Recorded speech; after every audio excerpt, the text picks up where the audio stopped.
జమ్మూ కాశ్మీర్లోని పహల్గాంలోని ఉగ్రదాడి తర్వాత భారత్ పాకిస్తాన్ మధ్య ఉద్రిక్తతలు ప్రస్తుతం తీవ్రంగా ఉన్నాయి. భారతదేశం ప్రతీకార చర్యగా పాకిస్తాన్లోని 9 ఉగ్రవాద సంస్థలను నాశనం చేసింది.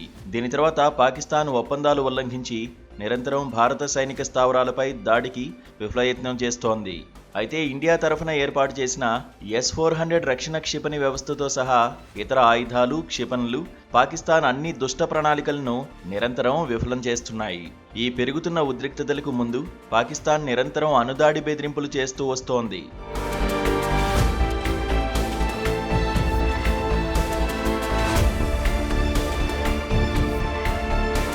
ప్రపంచంలోని అణు ఆయుధాలను కలిగి ఉన్న 2 దేశాల మధ్య ఉద్రిక్తతలను తగ్గించడానికి ప్రపంచ దేశాలన్నీ ప్రయత్నాలు చేస్తున్నాయి. మరోవైపు ఉగ్రవాదానికి మద్దతిస్తున్నందుకు పాకిస్తాన్ ప్రపంచవ్యాప్తంగా తీవ్రంగా విమర్శలు ఎదుర్కొంటోంది. దీంతో పాకిస్తాన్ ప్రభుత్వం తీవ్ర అసహనానికి లోనవుతోంది. ఆ డిప్రెషన్లో ఏం చేయాలో తెలియక అణుబాంబు హెచ్చరికలను చేస్తోంది. భారత్ను దెబ్బకొట్టడానికి న్యూక్లియర్ వెపన్స్ ను యూజ్ చేయాలని అక్కడి ప్రభుత్వం భావిస్తోందని తెలుస్తోంది.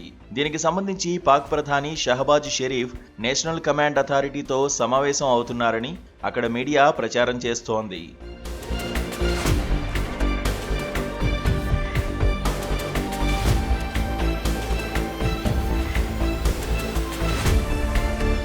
ఈ సమావేశంలో అణుబాంబుల ప్రయోగంపై నిర్ణయం తీసుకోనున్నారని అంటోంది.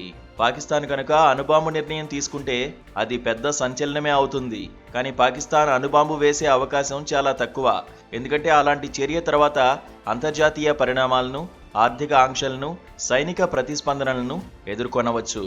ఇతర దేశాల సంబంధాలు దెబ్బతినే అవకాశం ఉంటుంది. దౌత్య, ఆర్థికంగా పాకిస్తాన్ ఏకాకిగా మిగిలిపోయే ఛాన్స్ ఉంది. ప్రపంచంలో అణుబాంబులు కలిగి ఉన్న దేశాలు 9 ఉన్నాయి. అమెరికా, ఫ్రాన్స్, చైనా, రష్యా, భారతదేశం, యునైటెడ్ కింగ్డమ్, ఇజ్రాయిల్, ఉత్తర కొరియా, పాకిస్తాన్ వద్ద అణుబాంబులు ఉన్నాయి. భారతదేశం వద్ద 180 అణు ఆయుధాలు ఉంటే పాకిస్తాన్ వద్ద 170 అణు ఆయుధాలు ఉన్నాయి.